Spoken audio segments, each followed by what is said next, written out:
So the latest today, and there's only a couple of headlines, so we'll make it a quick one today, is this from Brian Enton, who reported this late Wednesday, SOT 50 here. I was able to confirm that they are using polygraphs when it comes to clearing people in the Nancy Guthrie investigation, and that it's been going on for a while. I'd actually heard about it for a while, but I was able to finally report it today just based on the sources that I was talking to. And this is pretty common in other cases that I've covered. You know, polygraphs, essentially lie detector tests, are not admissible in court, but the law enforcement, the FBI, will use them behind the scenes during the investigation just to clear people. And so that is happening in this case, and I'm told they have used polygraphs to clear people in the Nancy Guthrie case. So that's new. Okay, but then Fox News' Matt Finn, about an hour and a half after that, reported, Sheriff Nanos tells me the polygraphs today are for new hires. And then Brian Enton responded an hour later saying the polygraphs I'm reporting about were not today. So it's pretty interesting because the sheriff, I don't know how Brian found out that polygraphs were being given. I didn't hear him say exactly who told him in that report, but clearly the sheriff tried to tamp it down by saying those were for new hires. But Brian's information goes back to earlier. So it seems to me, you tell me, well, but it seems like he's trying to hide the fact that he started to polygraph people, which we were told earlier in this case is not a standard practice for the sheriff's office. Yeah, it's an interesting one, Megyn. Thank you again for the invite on your show. The problem with polygraphs is they're not a precise science, despite what one may have heard or seen, certainly on TV and in the movies. And where it is precise is if, for example, I said, and yeah, I was doing a polygraph on you, Megyn, and said, did you go to Starbucks this morning? You would come back with a typical yes or no. Now, that would be very easy to determine.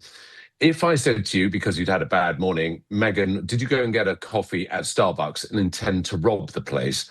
What it won't be able to pick up is intent. So it's a sort of base level. It's not the answer to everything.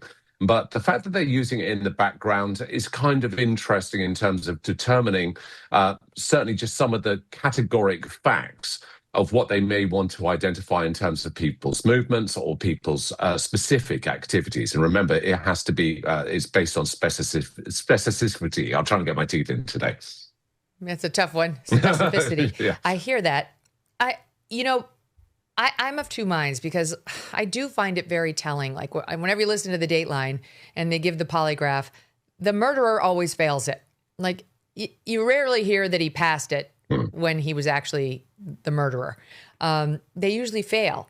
So I think it's probably hard to beat them, but I know they're unreliable to the point where they're not admissible in virtually all courts, Jonathan. So what do you make of it? And I also do wonder, given how protective this sheriff suddenly is of the family, whether he would even bother giving one to a family member versus like a landscaper or a pool cleaner or a maid. Well, I'll tell you, in this type of situation where polygraphs work very well is in statement analysis. So you got to remember that the polygrapher is a statement analysis expert. It's not just the machine. The machine really is a game that they use to test the response that a person has. And that's where you can actually see deception. You can't really see a lie. It's not like, it has some kind of special vision to look inside the body. But what it does is it maps certain things that they say, which you would be so surprised how people say things certain ways when they're lying or when they're guilty. So they pick up on that. The machine picks up on things like sweat or spikes in the heart rate, very little, doesn't take much. And so in this type of situation where they're bringing people in to quickly see if they have done something or if they have an understanding or any knowledge of an incident or an action, then they may be able to get, in the totality of those things, they may be able to get some hits on it. Because if you do know how a polygraph works, it's easier to defeat it. But if you don't know how the whole game works, it's very difficult. And most people just don't know, especially when you're grabbing people very quickly in a situation like this. And there's no way the landscaper knows how to beat the polygraph. Right. There's just no way. And also, as far as like, would this sheriff, would he use the polygraphs now on family members? I mean, according to him, they're all cleared. Now, we know that at the beginning, I went back and listened to the whole timeline, and he was saying that, that nobody is ruled out.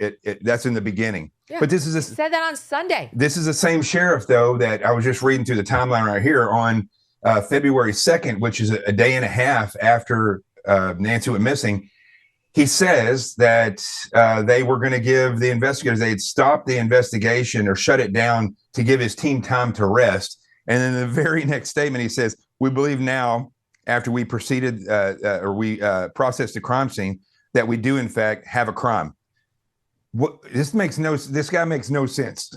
So he could be using. I know. And that was his excuse for calling off the search and rescue. Sure. Yeah. Which is so weird. He's like, we have a crime, so we're going to stop the search. Well, what do you mean? It's bizarre. I mean, don't we need a searge either way? Yeah. Like, clearly we have a missing old lady. Why are we stopping the search? That never made any sense, Will. Megyn, it's defeating me in terms of some of the logic that we're seeing in the way that he's executing the management of this investigation. And I think the stress is already beginning to show and the cracks are beginning to show. I was watching the show earlier. How about all the crying? Exactly. Why is he crying all the time? That is not going to instill any kind of confidence in the family or anyone else for that matter. And I would have no doubt, although I'll let Jonathan speak on behalf of the FBI, it wouldn't give me any faith if I was in the investigative arm of the FBI committed to this particular case in the integrity and the credibility of some of the actions that the sheriff is actually undertaking. But the fact that he opened, over and beyond the points that Jonathan's just made, that the fact that he opened up the scene of the crime, the house, didn't maintain and hasn't maintained a cordon, and the fact that he's discounted immediate family members when there is no discernible or determinable reason or understanding as to why Nancy is not in her house and she has disappeared, and there are evidences and traces of blood that can be corresponding to her showing on her doorstep. The whole thing's just getting a bit bizarre. I'm not a detective, but I have gleaned that you're British. Yes. And I imagine that you go by the stiff upper lip policy, which it means always no crying unless it's like a severe need, like an immediate family member has died and you're at the funeral and a prayer is being said. Like, you're a Southwestern sheriff in Tucson, Arizona, near the border. What are you doing crying all the time? I didn't realize it had been happening in like every other interview. And to me, it looks like he's intentionally calling up the tears, which why? Jonathan, same thing. Like, you're in law enforcement. Like, you had a lifetime in it. I just feel like it's a very, very limited window where cops can cry. And it's usually over a deceased child or like something incontrovertibly incredibly sad that any human would not be able to stop themselves. But that's only on conclusion, Megyn. I mean, that's on conclusion of the actual case. And it's the determination of a body, it's the determination of the crime. And then that empathy can show through. But as the old saying goes over here with the stiff upper lip, there's a time for tears. And now is not that time. If you want, Jonathan, I feel like you never cried on the job in this kind of scenario. I cannot see it. Only because of the bad management. That I would sit and weep often because of that. But Megyn, if you really want to see the reality of these tears from this sheriff, go look at the interview that John Huddy from Newsmax did with him, where he gets enraged because John asked him a simple question, and I don't remember what the question was, but it wasn't a pointing question. He just was trying to get some facts. And he just was enraged. Was it John or Brian? He also had an explosion with Brian. I saw that as well. So who is he talking to when he has these tears or these red eyes? He's talking to the liberal media. I mean, I hate to bring it up like that, but that's the absolute truth. And he is a Democrat. No, but it does seem like it's an affectation, Jonathan, doesn't it? It does. To me, it seems like he's forcing it. Like whenever he gets to like, I really hope she's still alive. To me, I feel like he's calling up something that makes him sad. Maybe it's the death of his brother recently. And like forcing it to show us he's this like empathetic man. Like we've got a sheriff in command who's like feels our pain. And maybe he knows his jurisdiction well. And that's what these Democrats in Tucson want. But I can tell you, out here in the heartless media, it's definitely not what I want. I want a tough as balls cop who's in there like kicking ass and solving crime. I think it goes beyond even an act. I think what I've seen from this type of personality and this liberal type of mentality is that when they're talking to people that they identify with, they present their emotions. When they talk to people that they don't identify with, the only emotion they present is anger. That seems to be the case in most of these situations. So, I listen.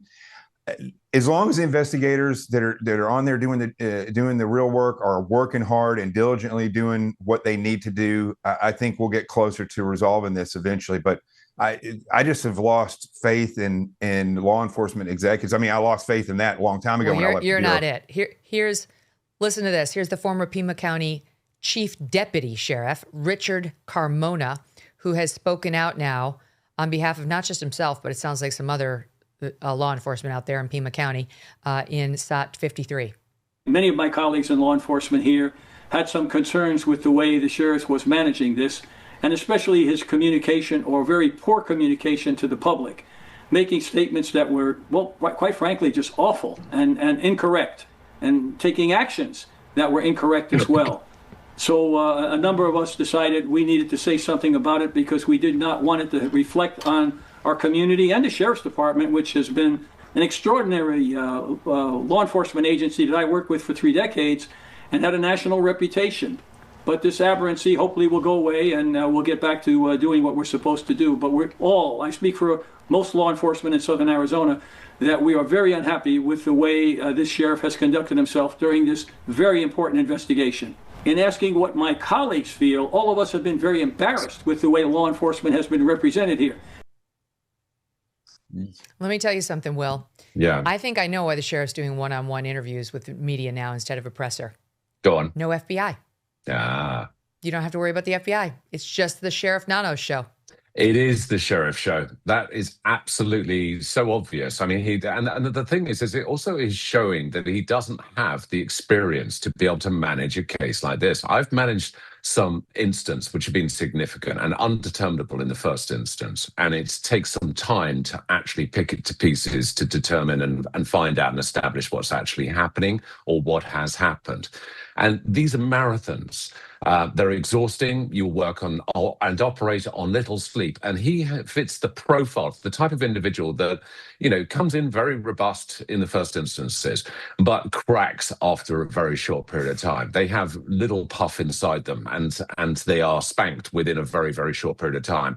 This is endurance. And it's also something that we were talking about last week, Megyn, which was you keep this information close, and you're very cautious about what information you release, because inevitably, and particularly in these times of social media influencers, anything you say is going to be interpreted. It's going to be scientifically torn apart and forensically torn apart by analysts like ourselves, like Jonathan and me and your other panel members, and we're going to interpret it based on our own experiences. And to me, he's just showing that he is not strong enough. If he lost his brother recently, that's awfully sad, but he should be taking compassionate leave and move this entirely over to the FBI, second his team to them.